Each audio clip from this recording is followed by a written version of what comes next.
Que nos falta ver. No, después podemos ver también motor monofásico.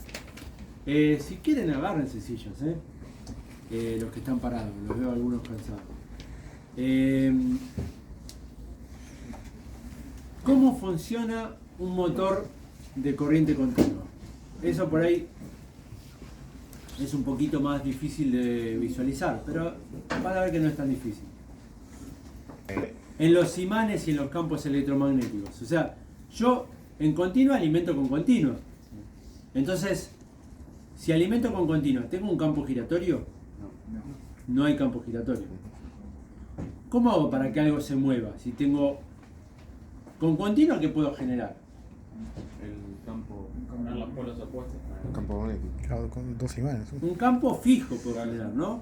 Si yo genero un campo fijo, ¿cómo hago para que se mueva algo si es un campo fijo? Había que dividir las delgas. ¿Cómo? Un imán, podría. Y a ver cómo sería eso.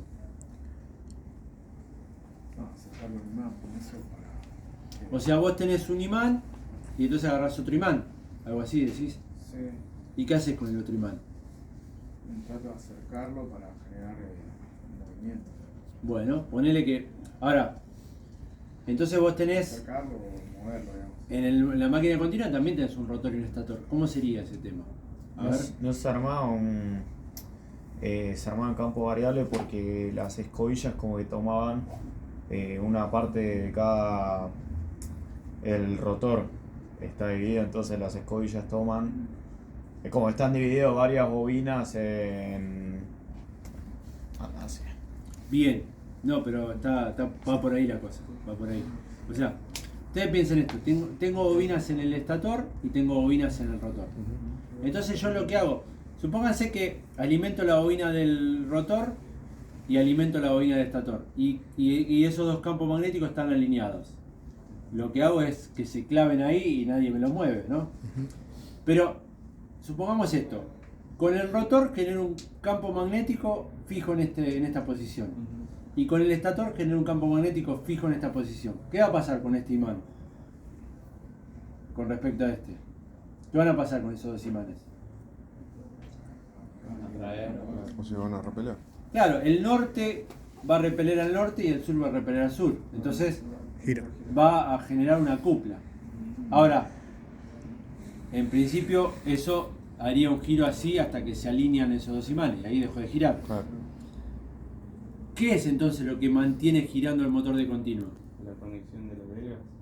Sí, señor. ¿Por qué? Porque cuando yo estoy generando con el estator, siempre genero un imán así, en esta dirección. Ahora con el rotor, cuando alimento esta bobina, genero un imán así.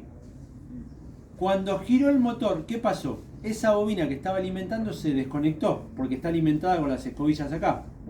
Entonces esa bobina dejó de tener tensión, dejó de generar imán. Pero automáticamente se ponen otras dos delgas en las escobillas y se alimenta otra bobina distinta, que vuelve a generar un campo que está perpendicular al otro. Entonces se vuelve a generar la fuerza y cuando se volvió a mover aparece otra bobina con otras delgas que vuelve a generar. Entonces, Las van alternando. entonces esa fuerza se va generando permanentemente. Entonces el motor se mantiene girando. ¿Se entiende? ¿Cómo se llama ese principio magnético?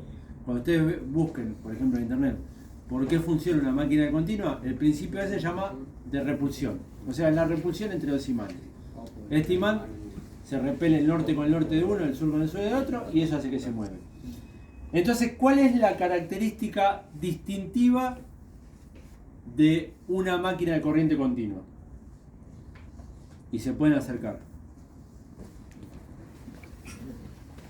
¿Cómo? Las delgas. Fíjense, esto que ven acá son las delgas, ¿ven? Y esto que ven acá son las... ¿Qué es lo que tengo que alimentar entonces en un motor de corriente continua? Tengo que alimentar el rotor y tengo que alimentar el estator. Volviendo a la máquina sincrónica, algo que no dijimos. ¿Cómo alimento al rotor? Que acá no está visible. Después vamos a ver si en algún otro lado lo podemos ver. Porque acá no se ve eso. ¿Cómo alimento al rotor? También con... No era con continuo. Sí, pero ¿tengo delgas? Ah, no, es solo uno. No, bobina. ¿Cómo se llama el sistema que alimenta al rotor?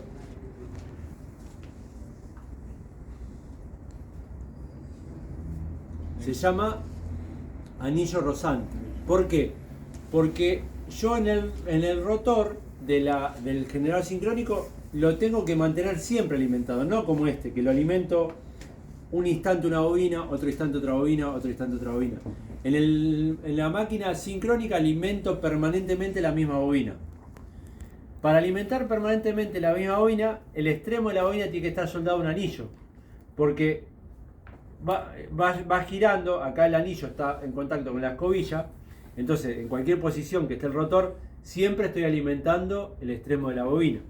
¿Se entiende? Entonces, algo muy importante en la máquina sincrónica es el anillo rozante. Que eso lo vimos bien en la Facu, no sé si se acuerdan. Sí, sí. La máquina grandota esa que tenía esos anillos. Sí, Sí. Y la característica distintiva del motor de continua es el rotor con delgas, ¿sí? Con el colector de delgas. En los dos casos, ¿cuál es el problema que tengo? Desgaste. El desgaste de las escobillas. Porque ven las escobillas de que son de carbón. ¿Por qué son de carbón? Porque yo quiero que se gaste la escobilla, no que se me gaste el rotor. Porque si me gaste el rotor, lo tengo que después cambiar. Pero eso que se va gastando, acá tiene un resorte, que a medida que se va gastando lo va apretando, pero llega un momento que se gasta tanto que ya el resorte no aprieta más. ¿Qué pasa cuando no aprieta más el resorte? Y se empieza a generar un arco eléctrico. Y ese arco eléctrico después va deteriorando el rotor. Aparte que va haciendo un chisporroteo y que la máquina empieza a funcionar medio mal, ¿sí? Entonces ese es el problema que no tengo en el motor asincrónico. El motor asincrónico no tiene ningún problema. Gira y no tiene nada que ver. Ninguna contraindicación. ¿Está claro?